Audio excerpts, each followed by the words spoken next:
So today on the podcast, I have Mills Baker, a friend and a mentor whose official title, Head of Design at Substack, always seems very, very insufficient. Mills has written some of my favorite blog posts of all time, and he has also saved me from blowing myself or others up at work multiple times. So I'm very excited to chat with him as a follow-up to last week's essay on AI, conversational interfaces, and oral versus literate culture, which are all things that Mills knows a lot about, that he has blogged about for decades, literally. So welcome, Mills. Thank you. Pleasure to be here. Very excited. Cool. So my first question for you is text dead? Is text dead? I don't think so. It's funny because I wonder if this meme that it's dead is occurring because it's never been more of a text supremacist culture than it is right now. I think you and I might have talked in the past about this. Like, one of the degrees to which you can tell how influential the internet has been is how frequently you encounter people who rapidly build arguments about nearly everything that they encounter in the world. If they encounter a piece of music, they're immediately setting it against some context, some cultural context, some unfolding meta-narrative that involves conflict. Basically, I feel like people have never been more lawyerly or legalistic, and I associate that very much with text as a form. I don't know if that's a fair association, but I tend to think of oral cultures as being less indexed on precisely building arguments and much more, to use the contemporary term, vibe-oriented. And I often think that, like, America today is so text-oriented. Everybody is constantly thinking in terms of posts and what they could argue, what could be said, what kinds of comments it would attract, how to position themselves. I think it's actually maybe one of the worst things that's happening to the world is the degree to which we've gone really hard in that direction. So it's like right at this moment of huge text supremacy, people start writing these things like, is text dead? Is reading dead? And I think it's mostly, correct me if I'm wrong, it's mostly because we see evidence that people can't read books anymore, right? Mm-hmm. But like, all anybody fucking does is read now. And when I was growing up, there used to be this popular bumper sticker that would say, kill your television. And people would bemoan, they would say, God damn, Americans watch 5 hours of TV a day. We need to get back to reading.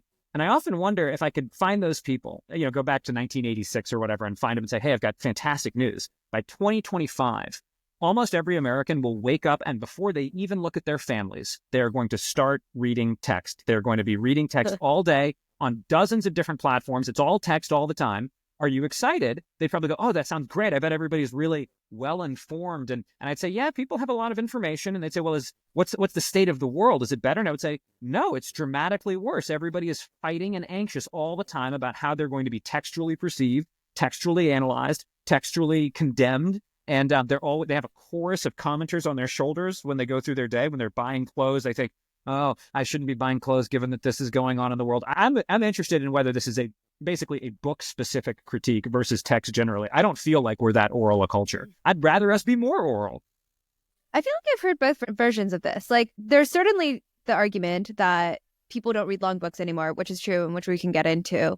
But in addition to that, I've equally heard that text is dead from the perspective of now when people open their phone first thing in the morning and they mostly scroll through short form video and they mostly scroll through pictures. Sure. Like, people actually, like, my argument would be that, like, text culture peaked in the mid 2010s and where we all opened like Twitter and Facebook was still mostly text based at that time. And then over the last decade, crazy that it's been a decade, we did get like so into such big Twitter arguments and everyone was getting canceled for like tiny little wording mishaps that they said, that now we're actually returning to a less text-focused culture. Like, I think that the platforms most people scroll in the morning are not text-based platforms, right? Yeah, they're TikTok, right? Although a large percentage, as you and I used to discuss, a large percentage of TikTok is still somehow entangled with text. It's somebody in front of an article. I've seen this article going around, and I just want to say... I think that's a real minority. I think that's a very small portion. By volume, it's definitely a minority.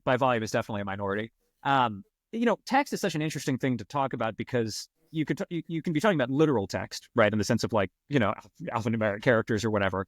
And then there's also like sort of like a vibe of text. An example I might use is like when you go to a loud bar or a loud club, your opportunity to socially transact with other people through language is extremely constrained, right? Like you're not going to drop bon mots. You're not going to be a wit. You're not going to successfully persuade someone that you're cool based on your verbal dexterity or whatever. You underestimate the kinds of things that I do in loud bars. I'm sure you and I both are like the kind of people who at bars are yelling. We're the ones yelling in the bar and trying to... What I mean is, But a lot of people, when I was young, I remember going to bars and kind of feeling like this is a bad environment for me because a lot of people are kind of getting by on their look, their energy, how they make eye contact, their facial expressions, even small things like their gestures, their ability to touch other people at appropriate moments, which I've never had and never Oh, will I have. hate it. I can't do it. I can't take it. I can't give it. I'm a total brain in a vat. So I think of myself as Yeah, being yeah, yeah. extremely texty, even when it's not a question of like written language. This is maybe wrong because I don't use a lot of video platforms. I really, but I still feel like when I see video culture, it's like that. It's all verbal. It's all linguistic. It's all, and I know that like oral culture means that, but I guess when I think of oral culture, I live in New Orleans and I think about New Orleans a lot. And in New Orleans, whether you're like popular or not, largely depends on whether you can like tell good stories and be funny, be interesting, not as a function of like how tightly coupled your arguments and facts are, how well you've iterated from evidence to a conclusion that's devastating. All these like lawyerly types of maneuvers are a little bit. One way I could put this is I always felt like a huge dork in New Orleans, and I still do. And so New Orleans has a different orientation of its oral culture, which I think is more towards this is not a New Orleans thing, it's a Cajun thing, but there's a Cajun expression, let's pass a good time. And what that means is spend time together in a way that is like loose and fluid and feels good. It doesn't have a lot to do with like making progress on an issue or like successfully exchanging information. Yeah. And so like I guess maybe what I'm struggling to articulate is that there feel like textier and less texty oral cultures, or textier and less texty social cultures. And I still feel like the internet is a place for argument and a place for positioning in basically textual ways. And but I guess if the lament is there was a period where people read a lot and now they're not reading as much, it's hard for me to feel like that's a tragedy just because I didn't really think that chapter of the internet was all that productive or sane for people. And I went to that, you know this, I went to that college, Bard, for 3 years. And people were very, very smart there and argued very, very well. And most of them produced a lot of unhappiness through this argument. They didn't arrive at anything that was either personally or socially or broadly productive. I thought they kind of talked themselves or wrote themselves into terrible little traps and corners. You know, maybe it's because I'm mentally ill, but I think of text as being a very dangerous medium, just like all other media. I don't think it's like naturally better than video. I no longer think that those bars are worse than an intellectual salon. The intellectual salons of Europe of the 20th century gave rise to unbelievable atrocities and horrors through well-reasoned text. And so I don't, for what it's worth, I don't lament it. I did, that piece on people not reading books. The first thought I had is, as you know, I'm old as hell. I remember before all of this stuff, people also didn't read books. And sometimes they were assigned But it is empirically books. declining, though. It does seem to be empirically declining, and I believe that. How could I dispute that? But I think reading has always been for a very small part of the population, real reading. Now, they used to get forced through books. That happened a lot. Yeah. Like I watched a lot of my peers in high school, for example, get just fucking frog marched through long books. And they would, in fact, read them. And they would, in fact, through repetition, become capable of writing a certain kind of essay. But even the ones that were good were bad, right? Because it wasn't arising out of any kind of authentic engagement. They weren't living with these texts. Their brains weren't populated by these people. They were doing a thing that you had to do at the time. And roughly the way that like maybe my kids will grow up having to be video performers, and maybe they will or won't be natural video performers. You know what I mean? So I think people can kind of fake it for long periods of time. But I guess I'm just like, when I'm out in the world, for what it's worth, I don't feel like it's changed that much. Interesting. Okay, maybe this is a partially generational difference, because I think your description of social media today as being like, it's oral, but it's text, I don't actually think that's true. Like the amount of Instagram and TikTok that we see where it's someone explaining an idea or explaining an argument is a really small portion. The majority of it is like vibes. Like I remember there's an article that someone wrote relatively like early in the US TikTok boom, and it was sort of about like everything is vibes now. And what it means by a vibe is like so many Instagram reels and TikToks only have music. There's actually like no text going Those on. are my favorites and it's just too. like I love those. It's just a montage, or they're these like Vine style comedy videos of like something physically funny happening, or like a little less sketch. content. And yeah. Yeah, but it's like specifically, there's no argument being made. Aesthetics have become the content. And I think for a lot of like Gen Z especially, like people aren't consuming arguments anymore. I think people got tired of the Twitter arena and like arguing with each other all the time and the unhappiness. And so people have reverted to vibes and aesthetics. That is a more oral thing. But also like some people argue that it's, I guess, worse because now, for example, I mean, maybe this is always true, but like when people choose political parties or when people choose I don't know, nation states that they support more than other nation states, they're doing so off vibes and aesthetics. Like the arguments have disappeared. Yeah, okay, so I'll give the strongest form of this position that isn't very deeply considered. I think that's fine because I think a median person's sense of vibes and aesthetics are probably as reliable as their capacity to parse arguments and differentiate valid from invalid evidence. I'm in such a text. I mean, I work at Substack. I'm drowning in text all the time. And as you know, I've been drowning in text since the 90s and probably since the 80s. I come from a text-oriented household. And so my main familiarity with human fallibility is in reasoning about texts and evidence and arguments.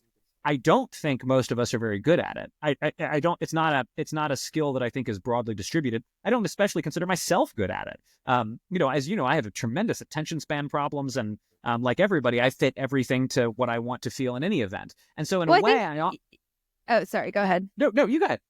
Well, I was like, actually, I feel like the problem that both of us have, maybe as real literates, is that we are so good at reasoning that we can reason ourselves into anything. Truly. Well, there's somewhere on this shelf, there's a book by a man named Leslie Kolakowski who has this argument he calls the law of the infinite cornucopia, which is that there are an infinite number of rational arguments that you can deduce for any position.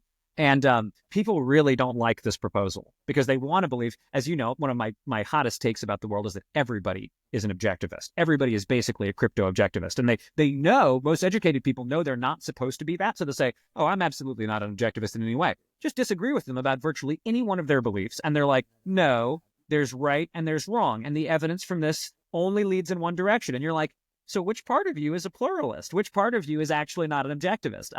In any event, I think that's true. So I've seen that failure mode so often that I'm not worried at all if people are getting more vibes-based than aesthetic-based. And also, it's sort of like a reverse revenge of the nerds. I won't say revenge of the jocks, but like for a long time, people who have been able to argue have had, I think, outsized influence in our culture. And because, a major field of my study was the 20th century Europe, and particularly Russia and Eastern Europe, I'm quite sold on the idea that smart people using reason can do tremendous fucking damage and can never become aware of the real human cost of their damage because, again, they have an infinite cornucopia to pull from for why it's okay in this case to substitute the will of a small group for a large group, why it's okay in this case to force through some kind of accelerationist historical process that they scientifically understand or whatever. And so I'm no great lover of intellectuals as a general class. And I think that I'm a member of that class. Perhaps I'm a self-hating intellectual, but like I think for a long time we've been a little bit dominant. I used to work at Home Depot, and the leaders at Home Depot were not intellectuals. And when I was there, I remember feeling enraged by how much of what they did was based, as far as I could tell, on sort of like personality or charisma or vibe or often dynamics that arise from masculine forms of human behavior that I am like really not good with and don't do well in the company of, scenes that don't value me highly, I guess I could say. And in retrospect, I think those guys were all right. I think they were doing fine. I don't think that it should have been run by people like me. I've seen very smart startups do incredibly insane things, as you have.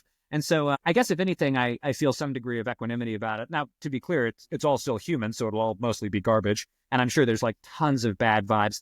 You mentioned the montage thing. I do think my generation in particular, the 80s, and certainly before, I guess maybe 70s, 80s, 90s generations were poisoned by montages to where we really all had a sense. I think about this all the time, that some of the happiest moments of my adolescence were, for example, being drunk with other drunk teens, smoking cigarettes, driving around in a car listening to music. And why were those moments so happy? It's because they conformed to the mimetic structure we'd seen in movies.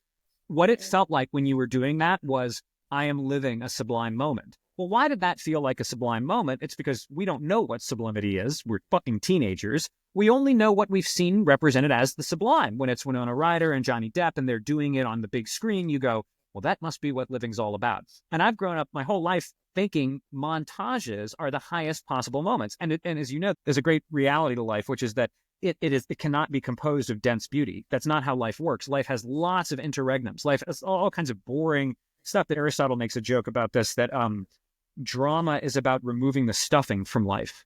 And so if you grow up in a mimetic culture that indexes highly on, visual media, there's no stuffing, right? And all you're left with are beautiful moments. That's a risk of non-textual culture, is that you'll think it's all about beautiful moments. and you'll be incapable of actually living or doing, making good decisions, and you'll always be seeking ecstasy. I think is like, this is a real disease that young people have, is like always wanting to be outside of themselves in a moment of joy and mimetic conformity to a montage. So there's risks, and I don't think anybody's going to have it any better or worse, but I don't just flatly think it's bad. I'm not like, oh man, I wish everybody were reading Twitter beefs again. That wasn't all that hot either, Yeah. I mean, people said, like, there's a L.M. Sacasas article in the New Atlantis where he was basically like, Twitter beefs are the worst part of textual and the worst part of oral culture, because oral culture was highly agonistic. It had very short memory spans, and it was all about mimetics and heavy figures, which Twitter is. But Twitter also preserves that forever and allows you to get in these like lengthy semantic debates. Yeah. And so I don't know. I guess like it feels to me like the Twitter, Instagram micro aesthetics thing, the montages feel like a more pure form of oral culture in some ways. The rise of live video, the fact that it's not necessarily preserved forever, and you just like say shit and then it goes away, that feels like a purer form. I guess like maybe just to push back on one more thing that is maybe surprising to me about the fact that you are like, oh, I don't really care if we're regressing to an oral culture, is so I certainly buy that people overrate text-based reasoning as a way to achieve truth. And oftentimes, as we both know very well, you can use text-based reasoning to justify crazy things or to convince yourself into anything. This is like one of my big lessons of doing high school and college competitive debate, is like, I can literally out-debate you whatever position you give me, and it does not matter. At the same time, I think one of the arguments that I found interesting when I was like reading orality and literacy is that text-based cultures gave rise to science and falsifiability, and the idea that you could separate a text and an idea from the person who spoke it, because like in an oral culture, it's always attached. You cannot separate an idea from its context, from the speaker, etc. And then now, once you have print and you have literacy, you can just contemplate it on its own, which allows people to become contrarian, allows people to critique, allows people to not groupthink, and produces all of these like great Enlightenment scientific values like falsifiability and like error correction and whatever that previously were not very possible. And you're very much like you love David Deutsch or you love Karl Popper. How do those philosophies function in a society without text-based culture? The element of text that makes it work for that, I think, is that it is exportable and transmissible.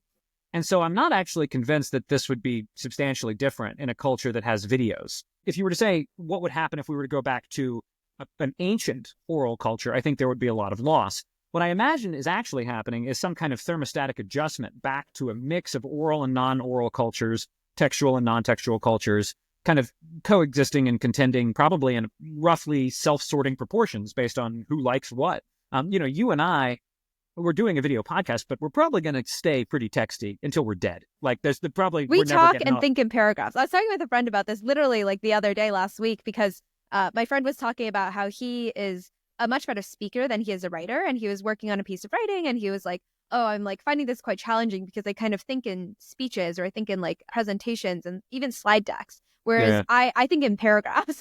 And even when I talk, like it sort of sounds like a paragraph.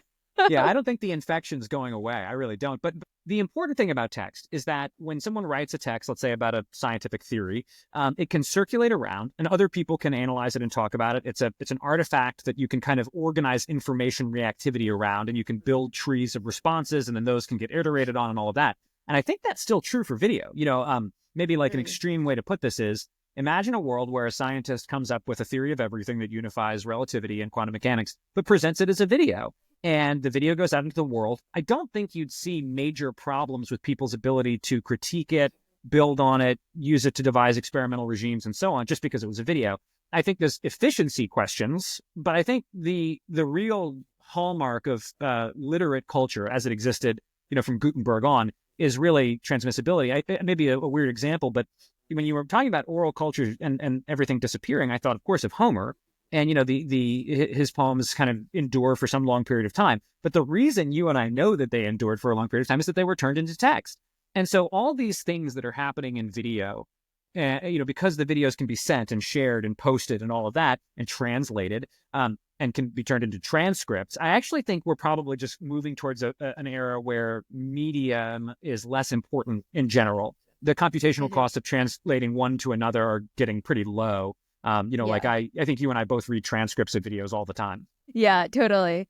I mean, this is where my interest in like the intersection of oral and literate culture and the AI stuff started happening, because what AI does is like AI is known by being like non-deterministic, right? Like, and I think the more that we use AI of various forms as an intermediary between the text itself or the original artifact and our understanding of it, the more that there is no longer a single reproducible artifact that everyone receives in the same form. I think like that is definitely on the decline, right? I can totally imagine a world where we each have a little like browser extension or an assistant that sort of understands what is my reading level and proficiency level in various things, 100%. what is my favorite format to receive stuff. And when I load up the New York Times, instead of getting the same 1,000 word news article, it's like maybe one person gets the New York Times article as a talking head 1 minute TikTok, another person gets a 3,000 word news article because they're a maniac, that's you and me. And then like one person gets like a slide deck version of the New York Times article, and AI is just doing the automatic translation. What also happens there as it's translating between formats, between reading levels, between like proficiency levels, is that we don't actually have a shared text anymore. Yes, and like this is obviously more speculative, but I don't know. It seems quite No, plausible I to love me this. that we like lose this.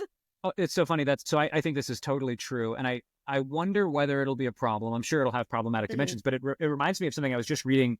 C.S. Lewis was writing about George MacDonald, who's his kind of inspirational figure that I think he gets referred to as the father of modern fantasy, the first person to be maybe really literary about fairy tales, basically.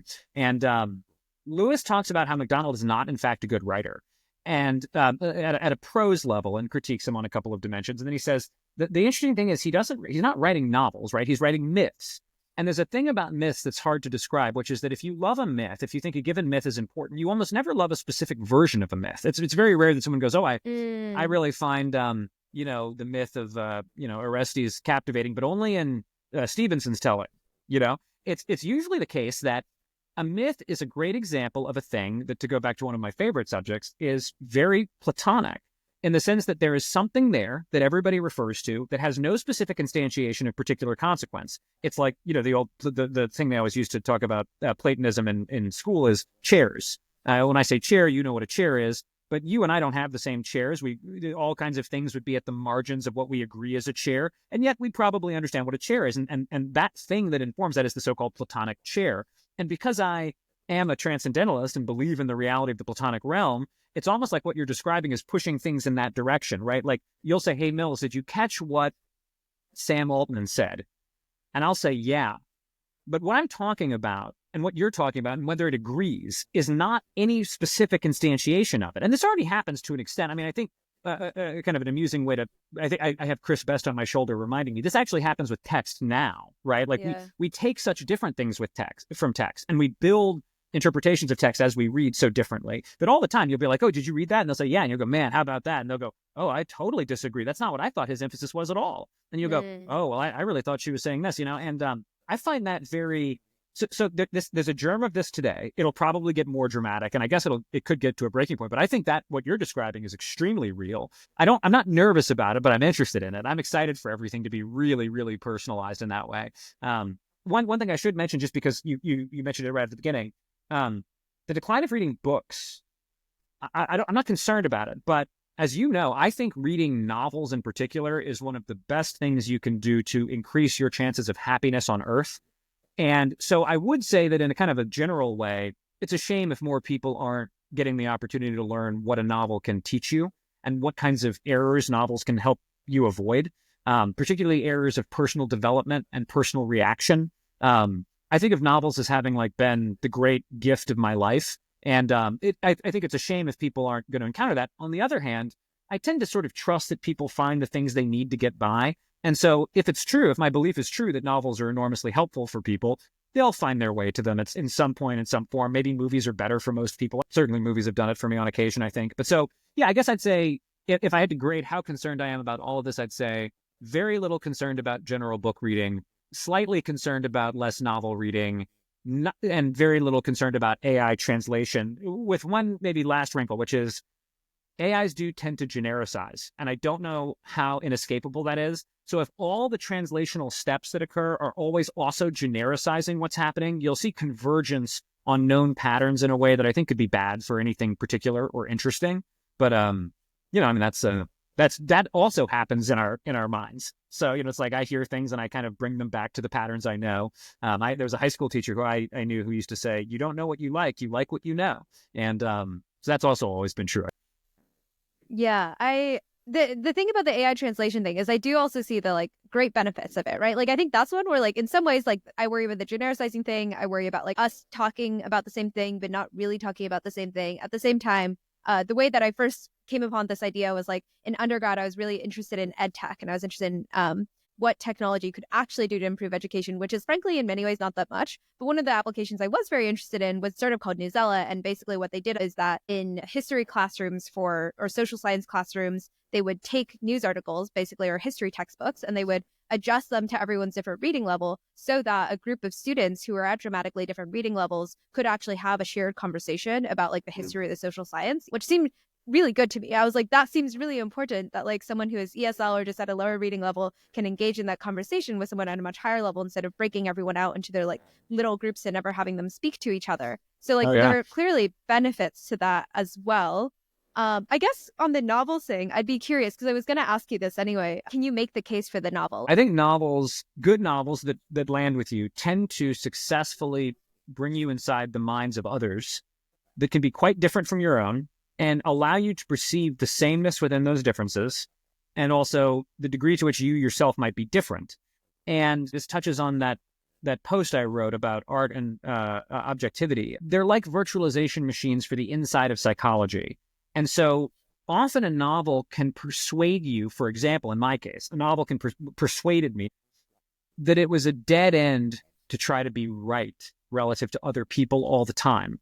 And that's not an argument that I actually know how to make apart from living it.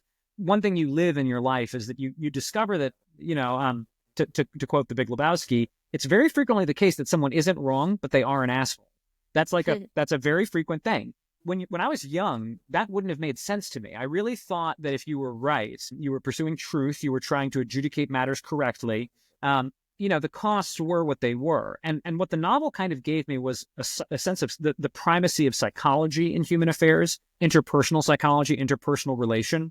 And I don't think I could have gotten that, for example, without like Kundera's novels that are full of people who believe themselves to be animated by ideas, animated by values orientations, but who are often, in fact, living out patterns, archetypes, psychological tendencies that are self-destructive or destructive to others without being able to perceive that. Because going back to the law of the infinite cornucopia, they have every reason for what they're doing. And yet what they're doing isn't reasonable or isn't driven by reason at all. It shows you how illusory a sense of reason can be. And the novel, as Kundera describes it, goes into this terrain where moral judgment is often suspended. One of the most common experiences people have with novels, that often in high school, is identifying with a bad character, a character who does things they would never do, that they consider completely immoral, and yet they love the character. And they even, as people often say, I couldn't help but root for them. And this is a bit of a scandal to them, I think, because, so much of our culture, and particularly in America, is about, no, good people are good, bad people are bad, and bad people should be destroyed, and there's nothing good about them, and good people should be elevated, and everything is good about them. And novels problematize this really directly, because most good novels, if they feature a real enough and broad enough portrait of psychology, kind of hit you as a fact that nobody's really quite good and nobody's really quite bad. Bad people can be very good and very relatable. And that if you really understand someone, you often love them. And that, as an axiom for me, has been hugely important. That basically when I'm angry at someone, or if I think someone's bad, I probably don't understand them. And if I did understand them, I would probably, like when I read these crazy fucking novels with anti-heroes, I would probably be like, I love that person. I want the best for them. I even want them to be successful in their horrible intentions, because I now see the fullness of their human presence or their human being. And so I think novels are like little VR machines for experiencing different psychology when they're good. And they're so varied, and they occur in so many different ways and have so many different types of characters, and they can take you all over the place. And I do think it's interesting that they're text-based. I'm sure movies can do this too, but there's something about text, at least for me, where it just seems like it's the code of my brain. It's like what I read in text gets implemented in my brain in this very full way. Whereas when I watch movies, there are all kinds of ways for me to partialize or falsify what's happening in that sense. I don't know that I have the same experience with movies that I do with text, but other people might.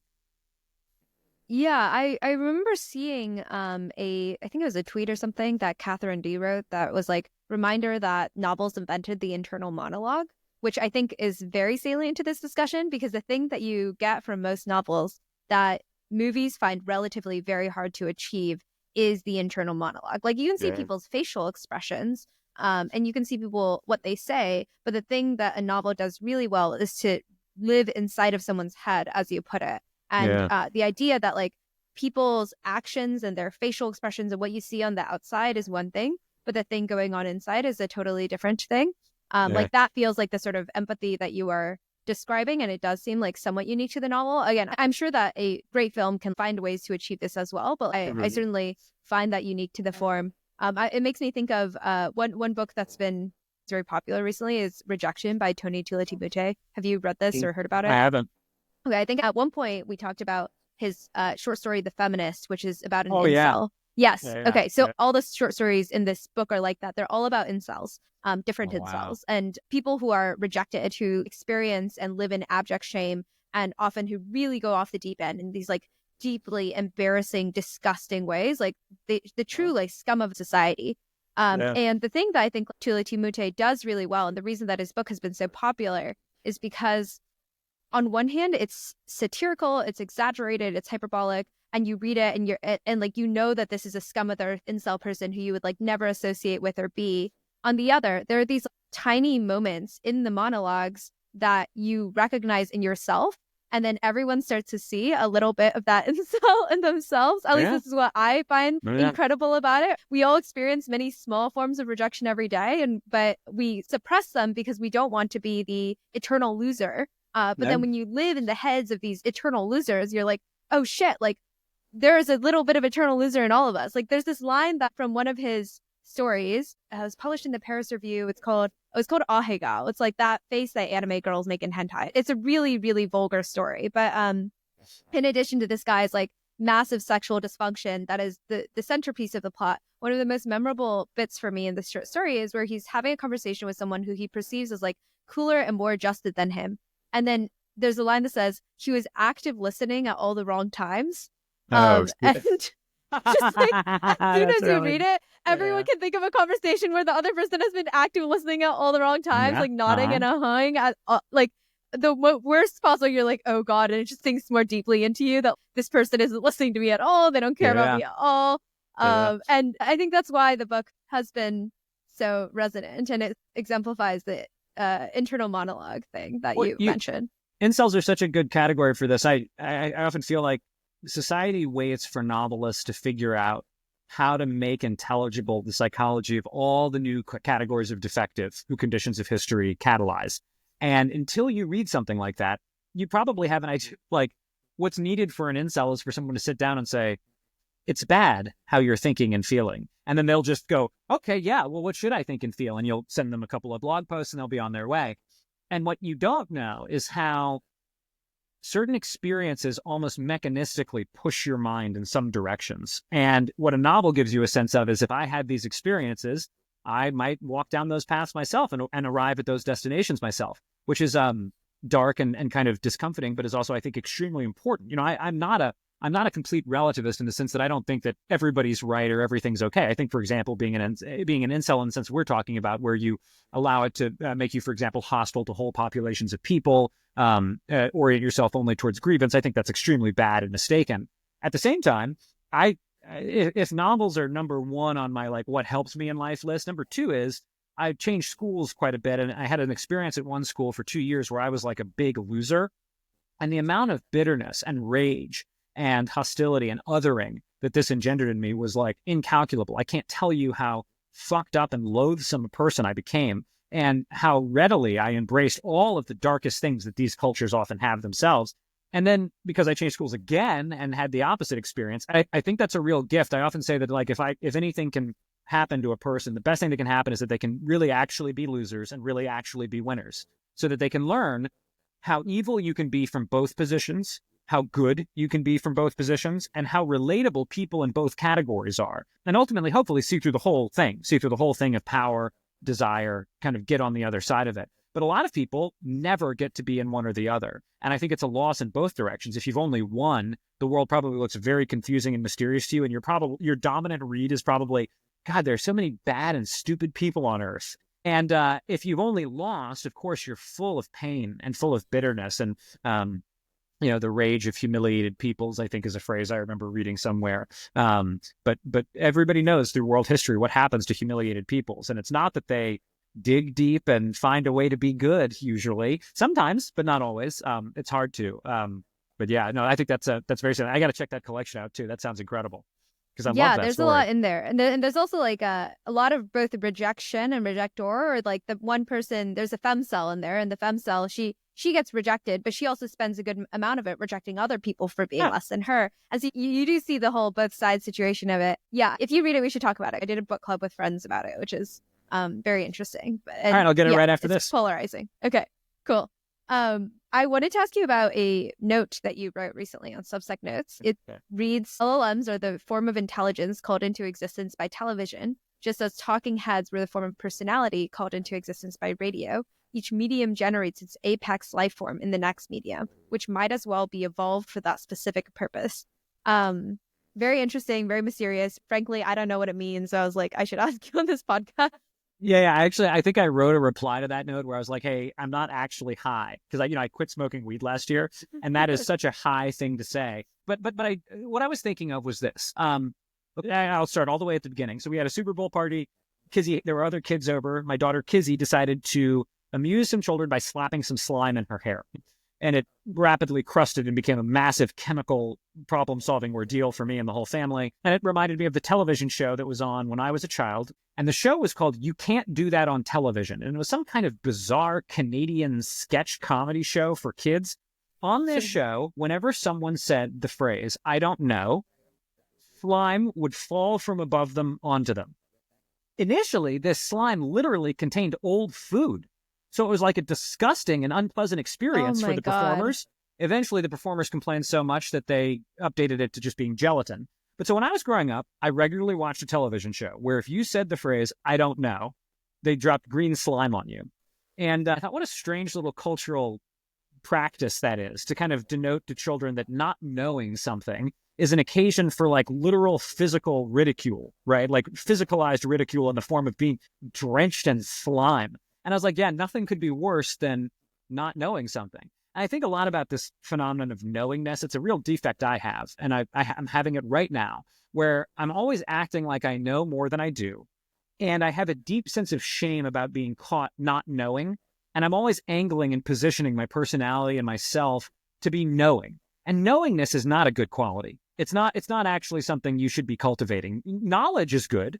Knowingness, though, the vibe of not being ever on your back foot, never being unaware, instantly generating interpretations. I think all of that is related to like ego problems that I have and insecurity issues I have and other things. So anyway, I was thinking about all this and I thought, well, goddamn, isn't an LLM just like the best example of all time of a technology that's optimized around never not knowing? When you ask an LLM a question, it doesn't know anything. It improvises instantly and in florid length, often in florid detail, an answer that may or may not be correct. It'll produce things that are hallucinated. It'll get anything it needs to get wrong to predict the next token successfully.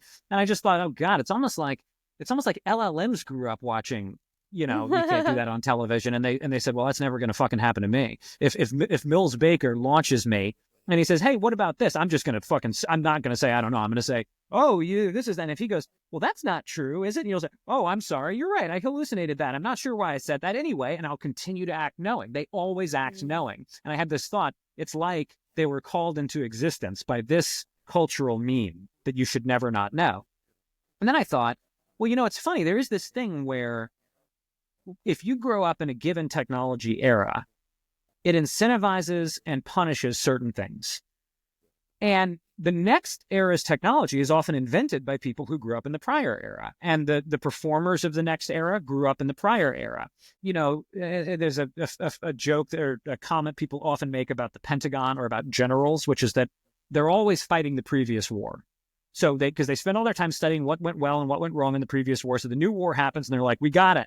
Major fucking mobile tactics. But that shit doesn't work in the new war. And so they eat shit like they always do, and people die.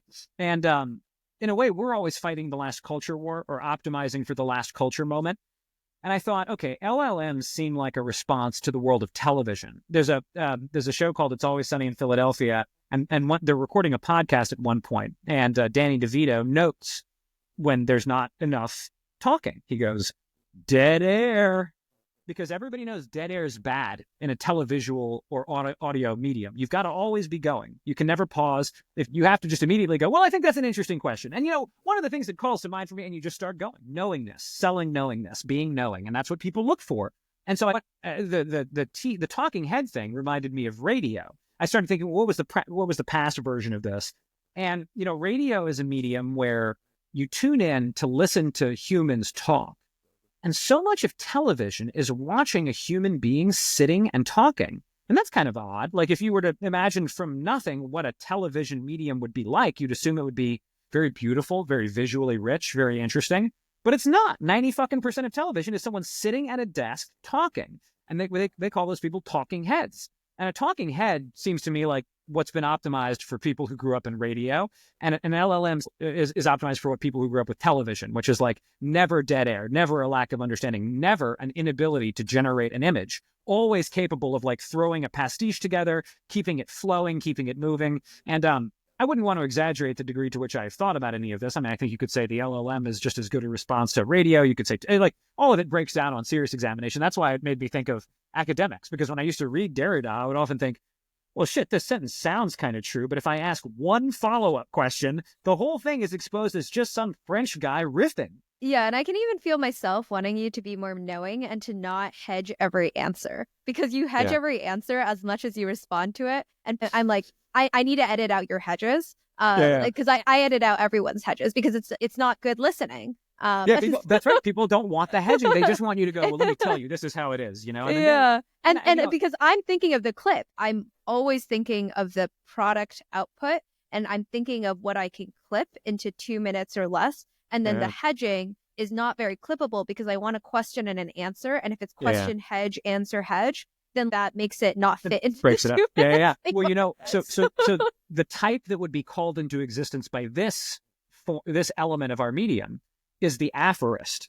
And I often look forward to the return of the aphorist. The other thing that I do is, and I don't know if I'm going to post this or not, but this is little shameful to admit. When I write Substack posts, I write the aphorism that I want people to quote restack, or that I want people to screenshot and tweet as I'm writing the post. And in the revision process, I'll look for, are there enough quotable bits?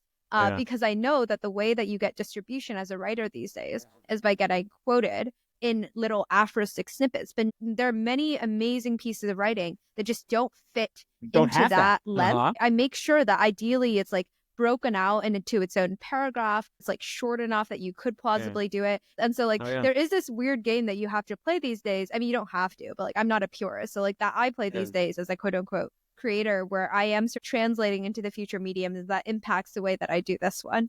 I did that on Tumblr. I did it on Tumblr, and then I caught myself doing it, and I didn't like it because I do aspire to be a purist. In general, my writing has far less hedging because I strip it. I used to think about this actually a lot. I would write my whole thing out, and then I would go back. I would remove everything that I felt wasn't strictly necessary because I almost felt like it's disrespectful to the reader. To take an example, if you say, I could be right or wrong, but, well, they're humans on Earth. They know you can be right or wrong. They don't need you to tell them. In fact, if anything, it's almost like a tick, or it's almost cocky to say like, hey, unlike my normal shit, this following sentence could be right or wrong. Like that's a crazy thing to say in writing. I still do it verbally, and I'm not sure why. I think it's because in conversation, I'm always, and even though this is a podcast, I'm in my head, I'm still just talking to you. I always want to make sure that people I'm talking to know that they can say, I think that's totally wrong. I learned this from you. About it.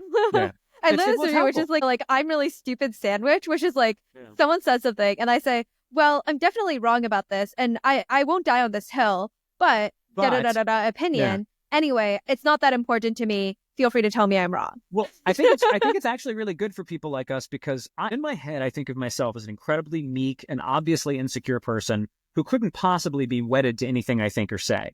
But I've learned through research that the way I come off is like I'm one of the proudest and most confident people on earth, and like I am completely hard charging and really aggressive. And so I had to start doing this. It's almost like I'm trying to bring my inner self into alignment with how I'm perceived. I want people to know that if they go, oh, I think that's totally wrong, I won't be like, you idiot. I'll be like, oh, yeah, it certainly fucking could be. I've been wrong a lot. And that's true. But in writing, I feel a little bit less pressure to do that just because it's like, they can close the tab. You know what I mean? Yeah.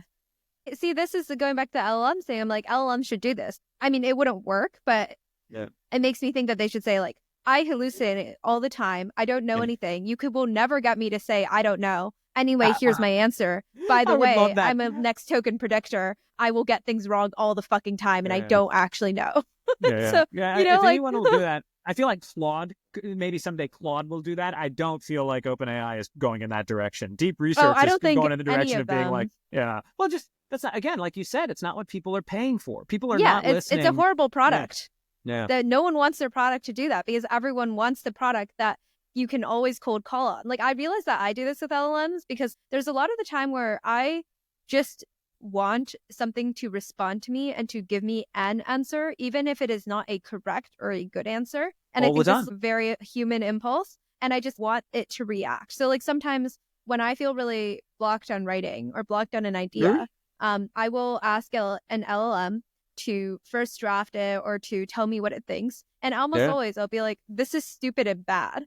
I'll like go and write it myself. But just having somebody else, having anything, any kind of response, just like unblocks me through that process. I do this with dream analysis with Claude all the time.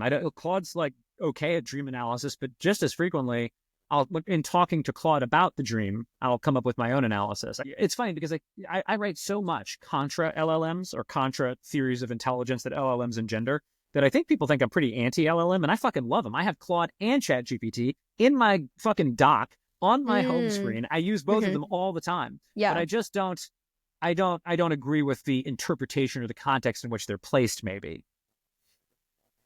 Do you want to go into that disagreement? Well, okay, so I don't want to overstate this. I'll talk about my particular interest is I really dislike the degree to which I think people have a sense that the vibe of a smart person is to always reduce the degree to which human beings are special. Always to say, you know, we're just mammals. So I'm always trying to tell my kids, we're just mammals. And yes, we are technically mammals. Mammal being a relatively superficial taxonomic description of certain attributes we have. But in a much more important way, a much more highly consequential way, to say that we're just mammals is absurd. If you think that aliens are going to come to Earth and the first thing they're going to say is, hey, you know, you guys are just like those fucking squirrels.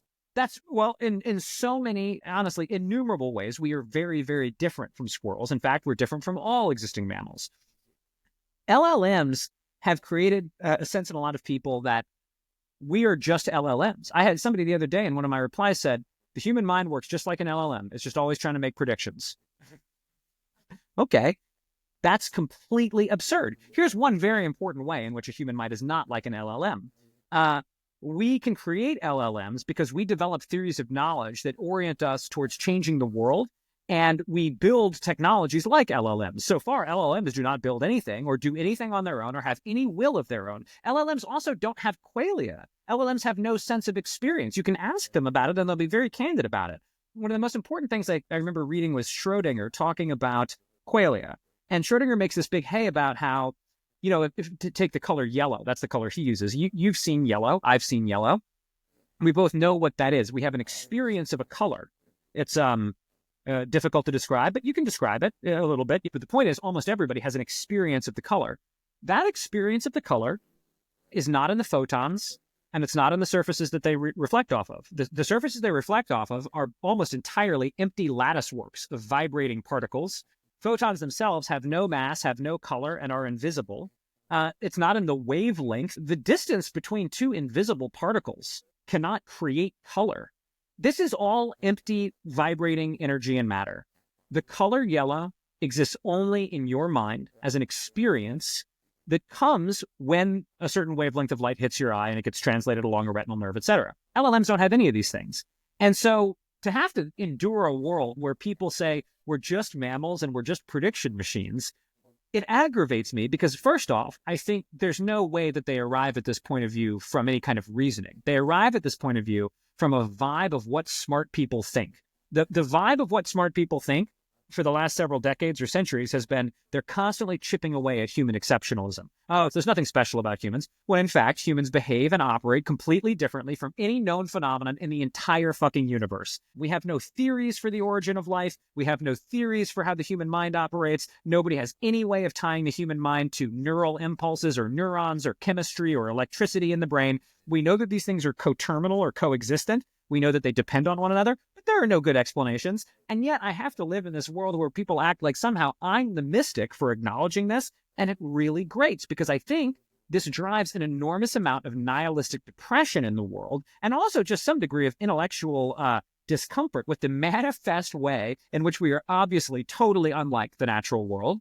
And yet we have to walk around all the time going, no, man, really, in a certain sense, we're just ChatGPT ourselves. We're just trying to predict what comes next ourselves. Yes, prediction is a major part of how the human mind works. There's also obviously enormous other components of the mind's operation. I just mentioned the two that spring to mind for me the most, qualia and will. And until I see some explanation for what those things are, I just find it exhausting. So that's probably the single biggest departure point for me from LLM discourse. It's not about how good they are, or how many jobs they'll take. I don't know. I don't know how to speculate about those things. I find LLMs totally awesome and totally ridiculous and totally unreliable. I wouldn't let one babysit my fucking dog. So I'm not extremely worried that soon they're going to take over the universe. I don't think that they on their own are a path to AGI. Interestingly, by the way, I had deep research. I that Dwarkesh tweet that was going around about, hey, how come fucking LLMs haven't come up with any new science, there was one reply seemed really, really good to me, and it was about loss minimization.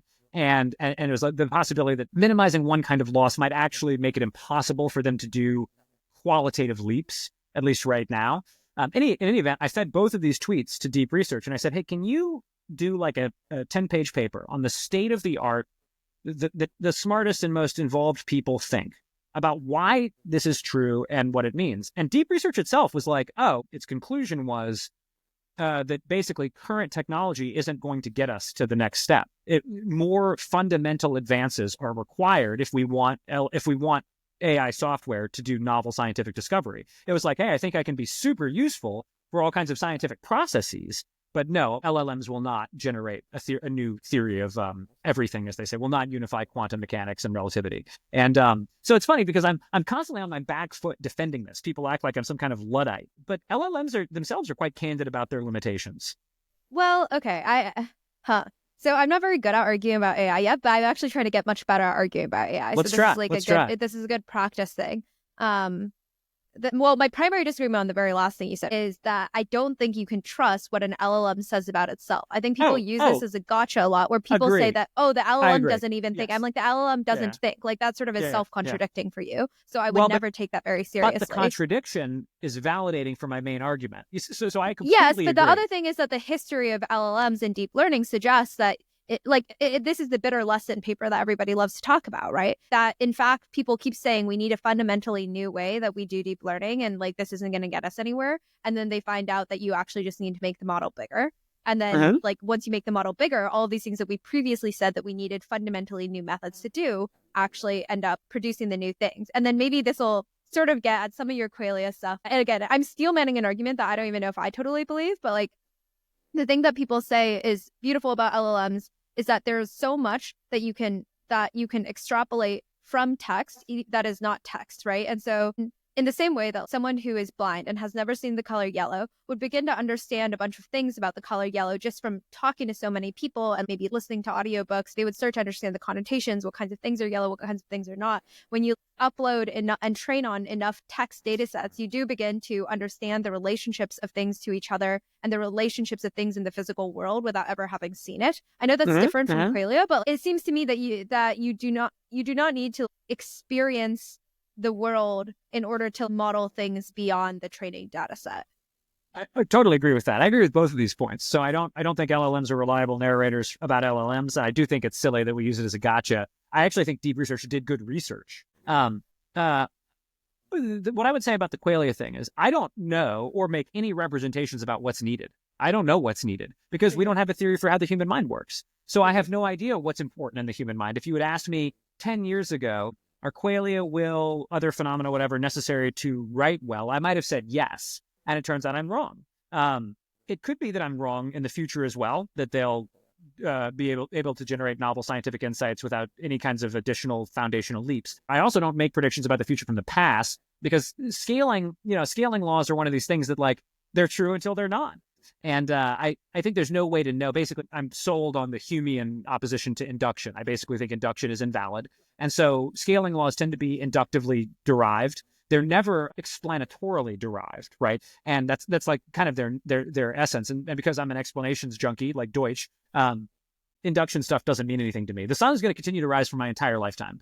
But if you were to make a long-term bet that the sun will always rise in some number of billions of years, you'd be on the Earth and it would get swallowed by the sun as it turns into a new type of star and then collapses in and on itself. And that's the end of the sun rising. And maybe that'll happen on a similar time scale with scaling laws. I don't know. But so I don't make the claim that they need qualia or will to do anything in particular. The claim I make is they are not like us. They do not teach us how we work, and they do not invalidate human specialness. I think what I really find risible is the idea that LLMs being good at what they're good at is in some way more evidence that we're actually just a non-special phenomenon. I don't think they tell us really anything beyond what you described, which is that very large data sets of text contain embedded within themselves all kinds of knowledge that LLMs then can transact upon very effectively merely through token prediction, which is fucking awesome, by the way, is a really delightful and fruitful thing. But I don't think it tells us that much about ourselves. And I don't feel like we are LLMs, which is ironic because as Chris has pointed out, I am very LLM-like. Well, I do think that you personally are quite LLM-like because you always do have an answer in the sense that we talked about. I'm doing a separate sort of like background project, which is I'm trying to AGI pill myself, which is that I default share a lot of your instinct smells, but I've begun trying to talk to people who feel very strongly about AGI and ASI and that like we're on this like crazy trajectory, and I'm trying to take that more seriously to just see whether I agree or disagree about various parts of it. One thing is I don't think that a lot of them make the argument that LLMs are like humans. I think most of them make the argument that LLMs are like a different species that can be smarter or more powerful than humans, but that is unlike humans, which I totally agree with. Like, I don't think LLMs have will. I think that even the risks that people talk about with like agents are because humans attempt to like give the LLM will, and then we like specify poorly, and then like something bad happens. Agree. But most people don't argue that humans are just like LLMs. I was going to agree with the part about the lossy stuff, because what I realized about DeepSeek R1, which I think is better at writing than the other models, is that it both hallucinates more and it is a better creative writer. And these things feel very related to me. Yeah, and the fact that it gets more stuff wrong also makes it much more creative and makes it create metaphors that I've actually like, I'm like, oh, I could never think of that. I actually like wouldn't have thought of that. And I think we would need to basically accept a higher degree of hallucination and of like crazy shit that doesn't make any sense if we want to start getting scientific advances that are actually novel. So that was one thing. As we have with humans. Yes. I mean, like this is like the most extreme humans are often like very right about some things and very, very, very wrong about others. And they tend to occur in sort of like the same types of people.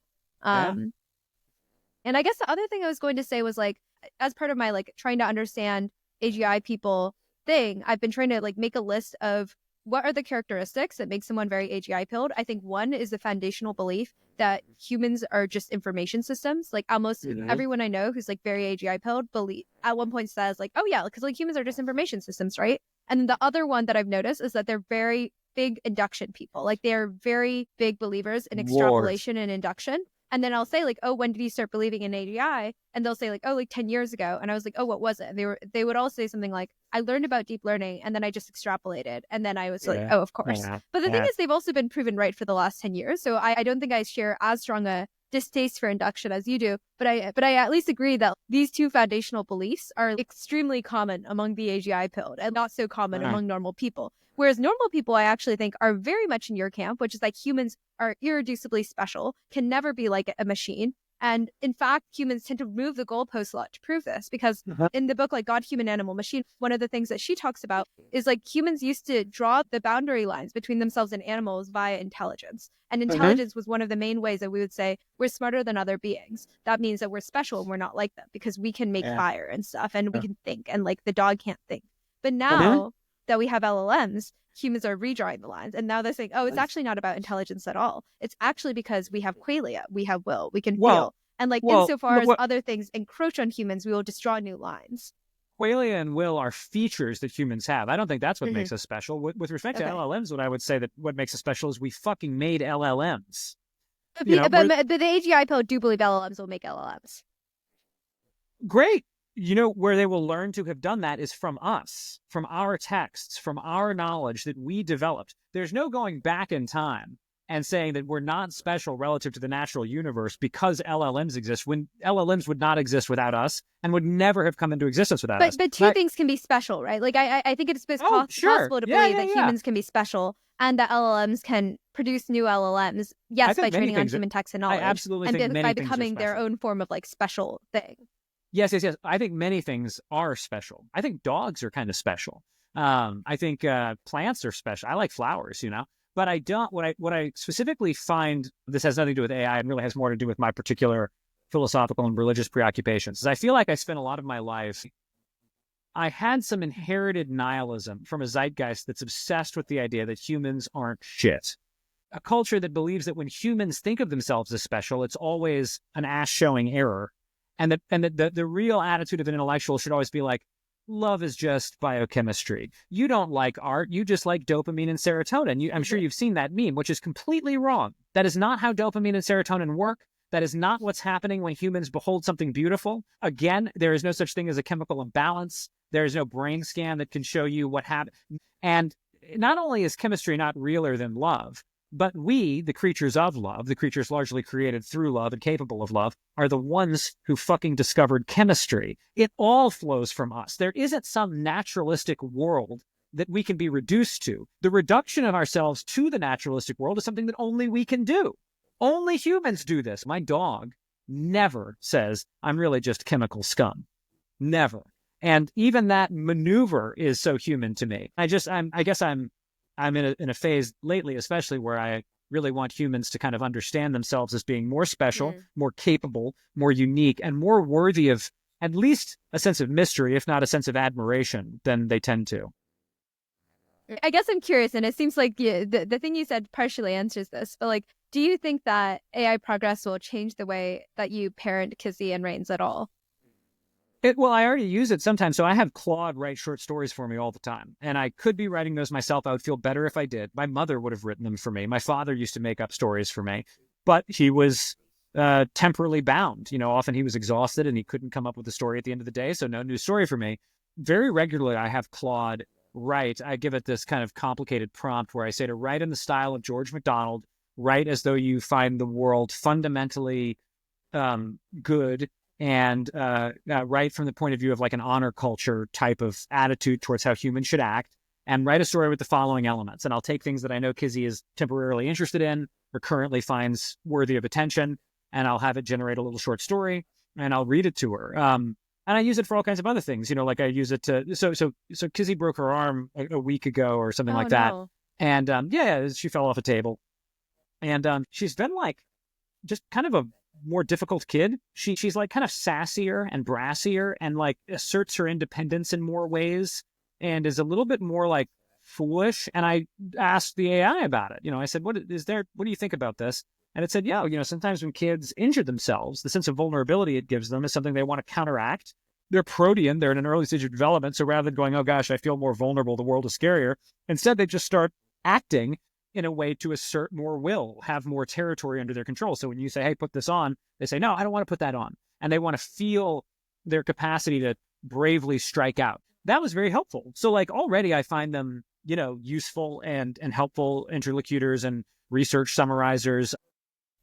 But does the fact that AI will get very good change things like, do you think about like future proofing and AI proofing your kids and like parenting them with a different set of values or a different form of education at all? No, I'll tell you the true way I think about this. I love my job. I love my career. I love what I do, but I don't really have any particular respect for the way an economy is constituted at any given time in history. I'm a father. I'm a father of 2 children. There's a chance that there's a nuclear exchange and we all have to become farmers. And there's a chance that there's no nuclear exchange and we remain desk jockeys. There's a chance that AGI changes everything and we all just become UBI party people. I don't know. I consider that all the weather. The weather changes, and your job is to be adaptive and find ways to live successfully, whatever the weather is. Sometimes that's harder if it's a hurricane. Sometimes it's easier if it's a sunny day. It could be very hard. It could be very easy. I don't think there's much use in thinking about it or trying to plan for it or control it beyond a general attitudinal orientation towards this is the weather. It is not the source of meaning. The overwhelming interest I have for my children is that they become good people who are imaginatively capable of finding ways to create happiness in whatever forms and frameworks are resonant for them.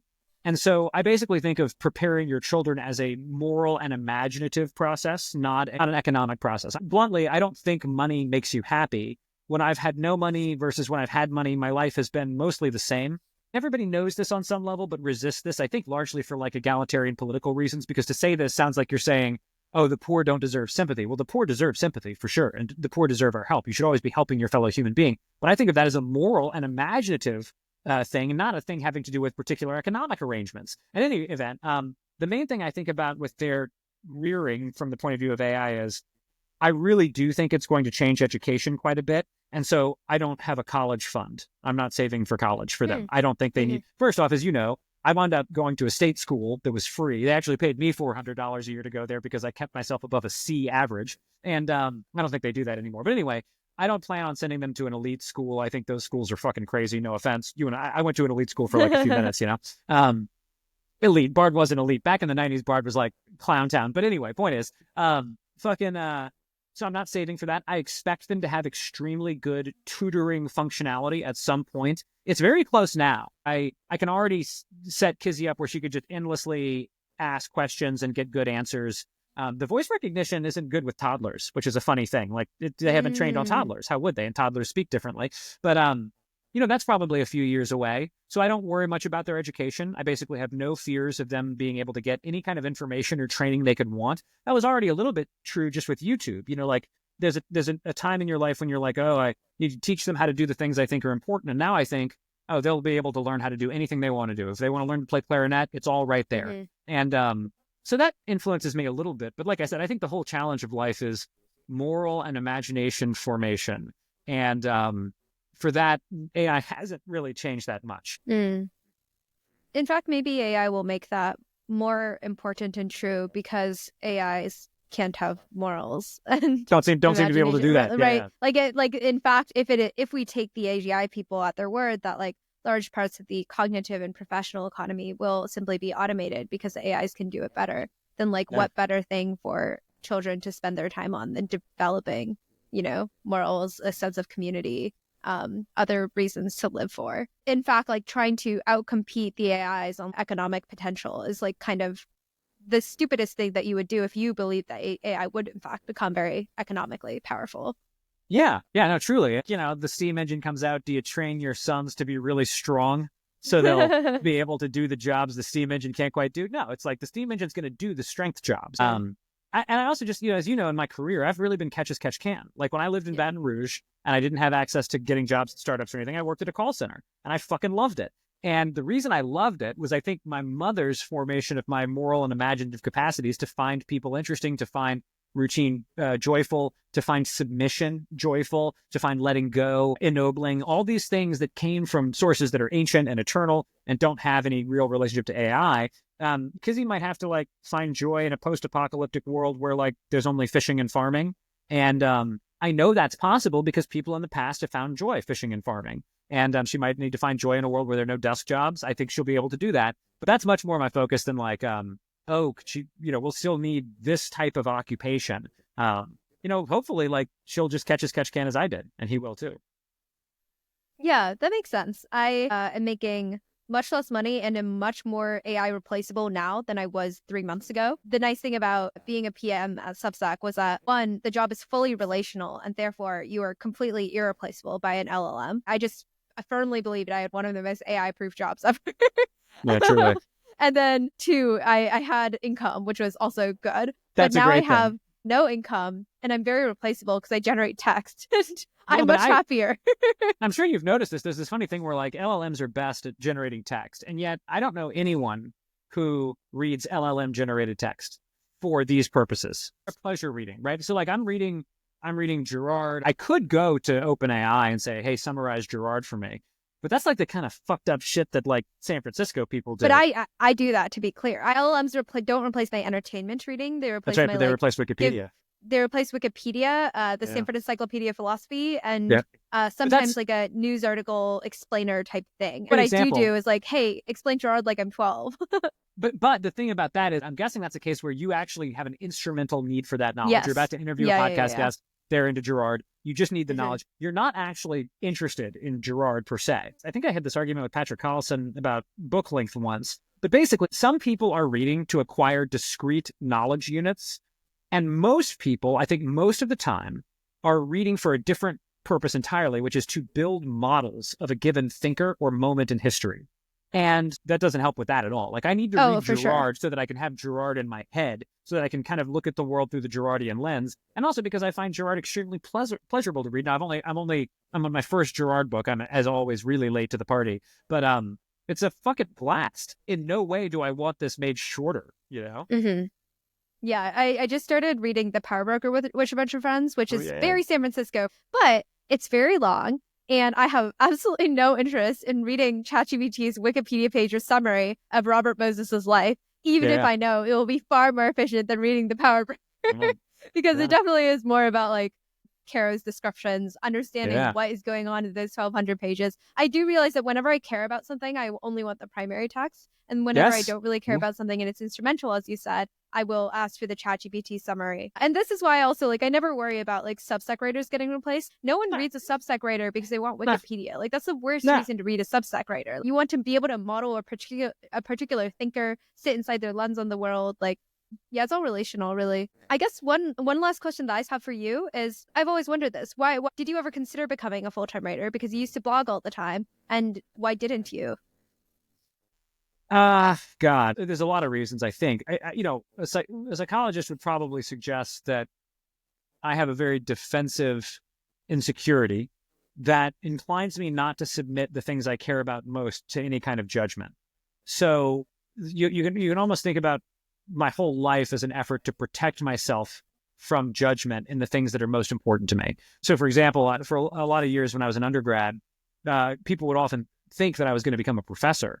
And I even thought that about myself. And then I had one professor tell me one time, a wonderful woman, she said, it's sort of a nightmare becoming a professor in a field you care about, because now the thing that you care about becomes instrumentalized and it's subject to the discourse dynamics and the political dynamics of the world. If you think you want to be a professor about it, mainly when you imagine sharing your passion with like-minded people and students. And that sounds fun.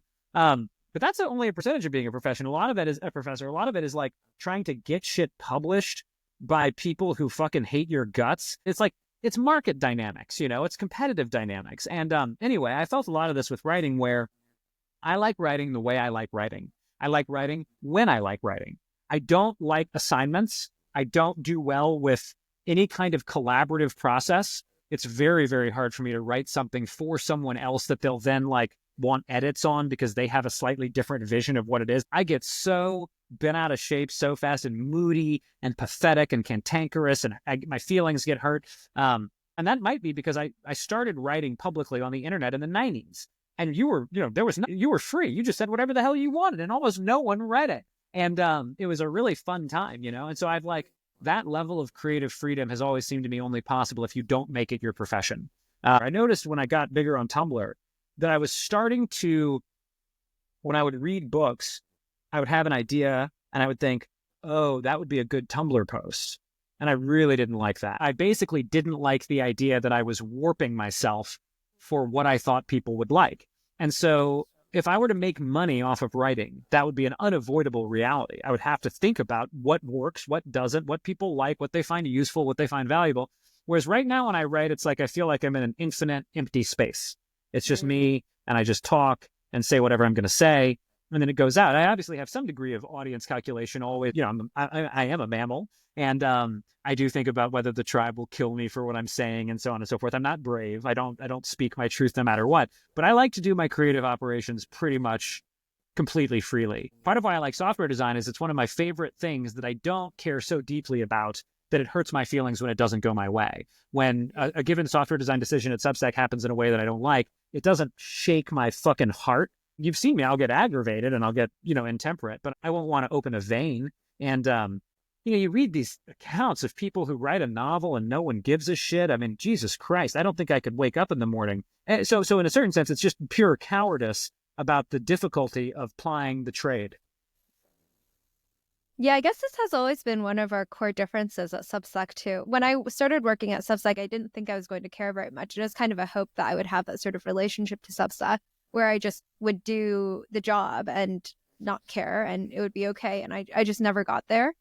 So I always care too much. And with writing also, I both have the ego about it where I associate it deeply with my identity. And I do really care if people read it. I care how they respond to it. I can't imagine writing without an audience, but well, interestingly, I can't either. Subjecting myself to judgment still feels better than, I guess I've never figured out how to do the thing where I just separate myself from it. Well, I can't write without an audience either. I mean, I do. I write things that I don't post, but I always intend to post it. The audience for me is very abstracted, though. Really, the way I almost always think about this is I always imagine there may be someone out there for whom it is catalytic in some way that is useful. For example, that's what happened to me with David Deutsch. I was just putzing around reading stuff. My father and I had emailed with Deutsch a little bit, like I think in the 90s or 2000s about his first book. We were both interested in physics, And when I read Beginning of Infinity, it solved a major problem that had actually been emotionally oppressing me for a long time by introducing me to Popperian epistemology. The problem namely being, it's undeniable that progress happens, but I'm not an objectivist. And how do you square those things? And Popper's thing is, there may be something objective, but we can't access it. We never know what it is. Instead, we make better and better mistaken estimates. And so this concept of the asymptotic approach to something we'll never touch. Everything is always a human guess. Everything can always be wrong. Deutsch has that thing of theories should be called misconceptions. And we just replace worse misconceptions with better misconceptions, but they remain misconceptions. That unlocked this kind of deep, troubled sense I'd had for 20 years that something about how I understood the world wasn't adding up. And so that was a huge thing. And my hope is always that like something I write will for someone be like a release or a catalytic step to some bit of personal development that they like. It keeps people moving. I think basically keeping people moving on their path is a very exciting possibility to me. And then periodically I write because something's made me so frustrated that I just have to get it out there. And that happens quite a bit too. Yeah. I wonder if the reason that I feel like I can do this as a job is because I grew up in an era where this was the case. Like it's not the 80s thing where people are writing online and nobody reads it. It was always that you put stuff out as quote unquote personal brand, career. You can never do anything without being judged on it. You want to post a picture of you and your friends on Instagram and it will be measured in likes and views. There's no pure forms of life anymore. And so like, it doesn't bother me that much either. Like I don't fear someone it stays with me forever being like, I think you're wrong. In fact, I keep trying to get people to do it more. I keep telling people, email me your points of contention. I get really excited when someone deeply engages and like tells me that I'm wrong. But I think it might just be like a generational thing. That is actually what I write for. It is in order to be heard. It is in order to be judged. I think that is what I want. When someone judges me, either positively or negatively, that affirms me and makes me think that I'm not alone, that my expression has done something to the world. Whereas if I didn't get comments or replies, I don't know if I would ever write. I'm sure if I got nothing, it would be quite different for me. Now I've gotten used to getting a little something, but I do think this could be generational. I think many in my generation would say, yeah, I'm authentic. I do stuff for its own sake, and that's probably true for some of them. I think a more maybe plausible explanation is that Gen X was told that you had to be authentic and do things for their own sake. So we all pretend like we're doing that all the time. I think we're actually just as mimetic and sensitive as any other generation. So I imagine there are a lot of Gen Xers like me who say, I never look at the stats. And it's true, I never look at the stats. But I think you could also say that's a performance that I engage in for myself or for some imagined audience of like Ethan Hawke and whoever else. They're sitting in the background going, yo, man, that's cool. You don't even look at your stats. And I would never think of it that way. But I think Gen X does a lot of this stuff, kind of performative indifference to outcomes. And my whole life, I've actually thought rather highly of people who can be more honest about what's happening. And so I think it's cool to want success. I think that's fine.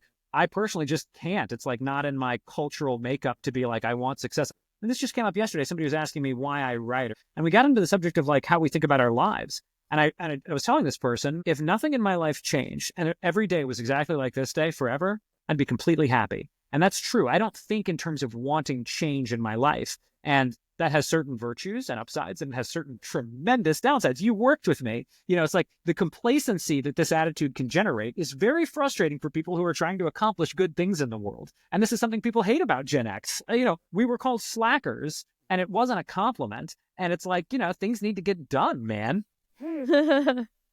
Yeah. Oh, man. Okay. At some point, we will have a much lengthier discussion about the historical conditions of Gen X, because I'm really curious about this, because it's very foreign to me. Like I'm like a little bit more of a Gen Z millennial cusper, where like you still have some of those ambitions, as cringe as they are.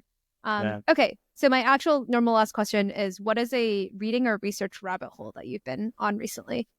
Okay, well, I've developed a total neurotic fixation with a bunch of like nutrition stuff that I won't bore you with, but it's like 80% of my usage of these AIs is being like, no, listen. If I take berberine 45 minutes after I begin eating a mostly protein composed meal, what can I expect the next day in terms of my energy? Whoa. And what I love about ChatGPT is because you can iterate in the conversation, it's stuff you can never find on forums, Okay. So, but one thing I'm really interested in is I'm fairly deep in my religious phase right now. And so I read a lot of like religious texts, and then at the same time I'm reading Girard's I See Satan Fall Like Lightning. And I'm really interested in like extensions and applications of mimetic theory. I did a podcast with Chris Best where I hit him with a take that I'm sort of into right now, which is that the current most common scapegoat in Girardian terms in American culture is the past. What we constantly do is we constantly sort of exhume and execute and generations of the past in this weird way. We put all of our shame and all of our guilt into the past. So we locate the source of all American evils in the recent past or its failure to ameliorate the evils. And it's a never-ending prosecution. And I wonder how much American dynamism comes from an effective new scapegoat mechanism. Prior scapegoat mechanisms, of course, generated things like war and genocides. And then Girard's great theory is that Christianity is a major development because it posits that the scapegoat mechanism is fundamentally in error. The scapegoat is always not only innocent, but perfectly innocent. And Christ is a scapegoat. So lately I've been using ChatGPT in particular for working through other forms of scapegoating, other forms of like Girardian mimetic activity. And it's what we were talking about earlier. The idea that humans are actually much less than we seem sometimes seems to me like a form of self-scapegoating. And like what you're always saying is the source of the world's evil is human exceptionalism. And I find that a very funny kind of, it seems very Protestant to me, this little arc of I just need to relentlessly drive home the idea that nothing human is good. Cities are bad. Technology is bad. Human exceptionalism is bad. Humans aren't different than the lowest forms of life. Life is not different than non-life. And it's like this exhaustive desire to like empty ourselves of a sense of election or specialness fascinates me. And I feel like it's cropped up before in history. There's a lot of human movements that organize themselves around desacralization of various kinds. And especially in the past half millennium in Europe or whatever, it's a big theme.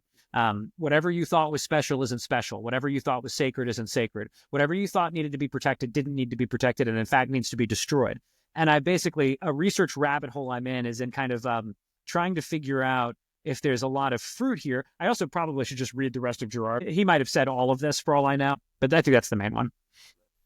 Cool. Yeah. I hope you do write about the Girardian stuff. Like I like the self-scapegoating idea. I'm very curious about that. I'm also curious about like what are the historical conditions when humans get into desacralization and when humans begin. That's a great question. I'm going to ask it that question. That's a great question. Amazing. I should have well praised. Cool. We are wildly over time, and I'm also late for my next call now. Oh, yeah. So okay, thank you so much for spending so long with me. This is so fun. Really Likewise. appreciate having you on the pod, Mills. Thank you for having me. We'll talk soon.